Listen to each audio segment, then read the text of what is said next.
Charge what you're worth. It's probably the most common advice given to photographers and videographers, and while I agree that creatives are underpaid, here's the harsh truth. Simply declaring your worth won't make clients pay more. In fact, after helping hundreds of photographers scale their businesses, I've discovered that the photographers making the most money aren't necessarily the most talented. They just understand something crucial about pricing that most creatives miss entirely. Back in 2020, I was charging $20 per product photo, and a couple of years later, I regularly closed $5,000 plus packages. And not because I became a dramatically better photographer, but because I completely changed how I thought about pricing and client acquisition. And the secret? It has nothing to do with worth and everything to do with something I call package-based pricing, and more importantly, a sales system to get clients in the door. And in today's video, I'm breaking down exactly how to actually get paid your worth. Before we dive in, if you're tired of hearing generic advice like charge what you're worth and want to learn the actual systems I use to land high-ticket clients, join our free community link below. We just hit 500 members, all photographers and videographers just like you, learning how to build a real profitable business. Okay, let me explain why the charge your worth mindset is actually holding you back. Now, please understand, I'm on your side here and I want you to get paid more for your work. I believe creatives are underpaid, and I also think the charge what you're worth mindset is toxic. Why do I think this? Well, number one, this mindset comes from a place of entitlement. Creatives who say charge your worth aren't actually providing a service worth that amount. Now, let me explain what I mean by this. The reality is that we don't get to decide what we're worth. The market does. Now, sure, maybe you could raise your rates and you can get a couple clients to pay what you think you're worth. But if you keep pursuing clients at that same rate, a lot of them are going to say no, and you're going to be stuck wondering why a couple clients actually pay your rate, but most of them refuse to. And that's because the market decides what you're worth and not you. We don't get to decide what we're worth. Our services and the value that we provide to clients dictates our worth, not the random number that we make up that we think that we're worth. So if we come from a place of entitlement, saying that we only will work for clients that pay us this rate, that's going to lead us to disappointment because yes, a few clients will accept our rate, but in reality, very few are going to pay that rate long term. So how do we fix this? Well, we simply make our service worth the amount that we want to be paid, right? And after working with so many photographers, I see so many talented creatives struggling to charge the amounts that some creatives who are nowhere near that talent get away with charging. And the thing about this is it's not really about talent. Now, yes, you need a great portfolio. You have to deliver a great service. But there are plenty of photographers who have average portfolios charging what you dream of charging. So why is this? Well, there's a lot of photographers who are way better than me charging less than me, and that isn't fair, right? Well, they're missing a few crucial parts of pricing and more importantly, a client acquisition system so that they can justify that rate. So when we look at pricing is this very, very scary thing for so many people. We don't know if we're charging too little, too much. How do we even see if we're charging too little or too much? If someone says no to our rate, does that mean we're overcharging? Well, not necessarily. I'll break down what I mean in a moment here, but when we start thinking about pricing, we don't want to go down the pricing trap of racing to the bottom. What this means is competing on price. We don't want to compete on price. If we compete on price, clients are going to compare our price to other photographers' price. And that's kind of it. If we have the same portfolio as someone else and we're charging $100 a photo and they're charging $80 a photo, well, usually the client's going to go with the lower budget creative here, the lower priced creative. And why is that? Because in this situation, these two creatives are just competing on price. One's charging $100, one's charging $80 a photo. So how do we escape this trap? Well, we start thinking through value-based pricing and not necessarily charging per photo, but we're going to think about what solutions can we provide to our clients' problems. And a lot of people talk about providing solutions rather than providing just photos. And here's what this actually means. We want to understand why clients work with us to begin with. Do they just want pretty photos?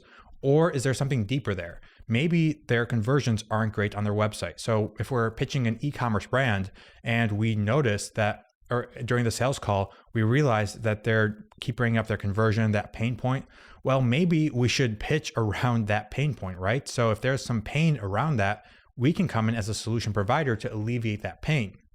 So now rather than pitching $100 per photo, we're pitching, hey, we're going to raise your conversions with our photography. And the photography doesn't become the main thing. It becomes the solution to their problem, which then becomes the main thing.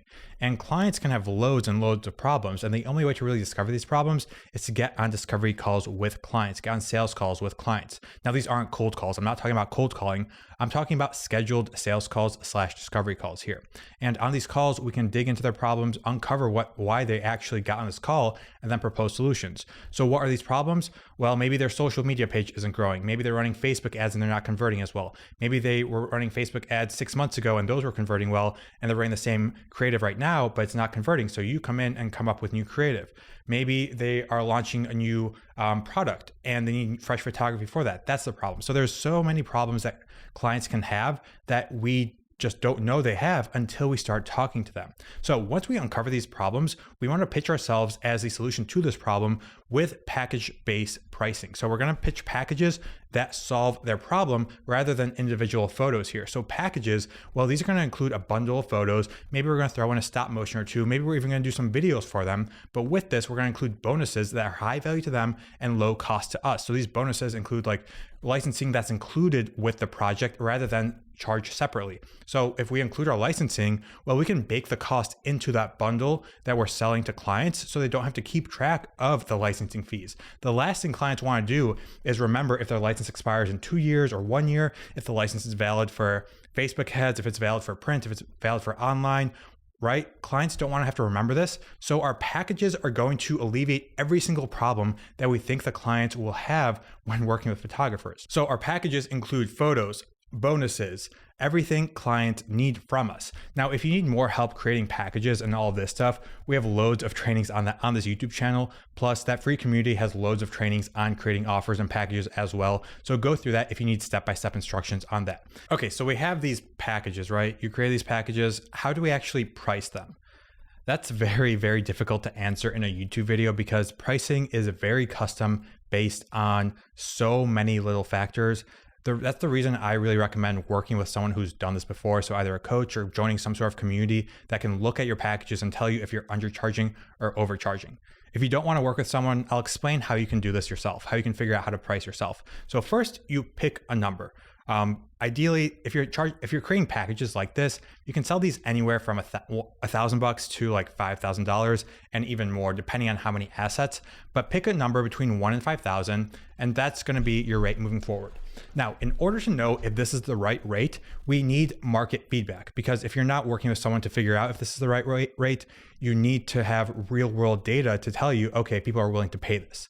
Now, this is where it gets tricky, because you can't just have a rate on your website and try and sell this via a website form or back and forth via email, because your conversion is going to be really low. What we need is a proper client acquisition system. So this involves outreach. This involves scheduling sales calls. This involves going on those sales calls, going on proposals, or sending proposals, sorry. With all of this, we need structure too. So if you're doing the sales calls, you have to be following a proper sales call structure. You need sales call scripts and objection handling frameworks for this. Plus with proposals, make sure everything's structured properly. Use a proper proposal template. And with the cold emails that you're sending as well, make sure that you're using templates for this so that you can see if your pricing is accurate. So all of this kind of goes into the pricing factor, because what we want to do is see how many people say yes versus no to our packages. Now, let's say we send 100 cold emails and we book 3 calls from these cold emails. We hop on these 3 calls, we follow a proven sales structure, we send proposals using a proven proposal template, and everyone says no to our price. Does that mean we're overcharging? Well, not necessarily, because 3 clients isn't enough of a sample size to really draw any data from. Ideally, we would have like 10 pitches to draw data from. Now, when we're pitching with everything optimized with proper sales call structures, proper proposals, all this stuff, we want to aim for a 30 to 40% close rate with our clients. If we're following everything correctly and we're getting a 30 to 40% close rate, that means our pricing is dialed in and accurate. Because if anything over 40%, that means we're undercharging. Anything lower than 30% means we're overcharging. But again, a lot of factors determine this, and make sure you're using a proper system to analyze this. So after like 10 or so calls, then we can make these decisions to see if we're undercharging or overcharging. Okay, so there's a lot of effort involved in actually figuring out what you're charging and if it's the correct rate. And you need a big sample size to actually see if you're undercharging or overcharging. And you have to be following a proper system to really determine this. So when people say charge your worth, what they really mean is just pick a number and stick to that number no matter what, because yes, we're worth this, we're worth it, right? But that's a sense of entitlement, and we're not embracing reality. Successful business owners, successful photography business owners embrace reality for what it is and then use that to build their business around, right? If we're building a business based on what we think reality is, where we're going to be delusional and we're not going to build a successful company here. So what we have to do is figure out what reality actually is, what clients are actually willing to pay for our services when we're presenting ourselves as a proper business. The tail end of this, the whole sales system, the client acquisition process, well, we need to have that dialed in, because if we don't, we're going to be undercharging for what we can actually buy or what we can actually sell here. So what I was talking in the beginning of this video, there are so many talented photographers out there who aren't getting paid what they're worth simply because they don't use business systems. They don't have a proper client acquisition system to learn this stuff. And that's what Creative Biz Launch does. That's what my company does. We train photographers and videographers on how to actually get paid what they're worth by installing proper systems into their business, right? So that's the importance of systems. I keep stressing systems because that's how you actually can get paid what you're worth and actually charge what you're worth here. So big takeaways from this video. 1, ditch the per photo pricing, embrace package-based pricing, create packages that actually showcase the value to your client that is based on value, that is based on solving their problems rather than just pitching pretty photos. Once you have all that established, slap a price on it or work with someone who's done this to get them to get their knowledge on how much you should price. Now, if you're not working with someone, then you have to use a sales system to really figure out if you're pricing properly. So you have to have at least 10 clients go through the sales system using the proper methods. Now, if you're not using proper methods, you're gonna have to need like 50 clients to go through it to learn the proper methods, right? But once you have like those 10 clients with those proper methods, then you can analyze if your price is too low or too high. And from there, you've got a price. You know how much you can charge, you know what to do, and then you just charge your worth. So hope this video is valuable to you. That's all I got today. See you next week. Appreciate your time. Peace.